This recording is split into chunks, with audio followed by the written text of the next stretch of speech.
আটা কই হ্যাঁ আনায়া আমু দেখি কি করতেছ? রান্না করি। রান্না বাড়া করো? এগুলো কার রান্না বাড়া? এগুলো কার? হ্যাঁ এগুলো কার? জান্নাতে কে জান্নাত কে? ওই যে এটা এটা এটা কে হয় তোমার?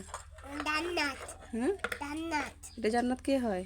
জান্নাত এটা বান্ধবী হয়? জান্নাত হয়। জান্নাত হয়। দেখি তোমার মেহেদিটা কি কি তরকারির পাতি রান্না করলে একটু দেখাও তো। আচ্ছা দেখাচ্ছি মাথা গেছে না। এগুলো কি ভাত? হ্যাঁ আর কি? আর তরকারি তো নাই এগুলাই এই যে সান্দা মাথায় দিও না আম্মু, ও তোমার বান্ধবী না। সান্দা বান্ধবী না তো মা কি হয় তাহলে, তোমার ছোট খালামণি হয়? হ্যাঁ আমার সাথে দাঁড়াত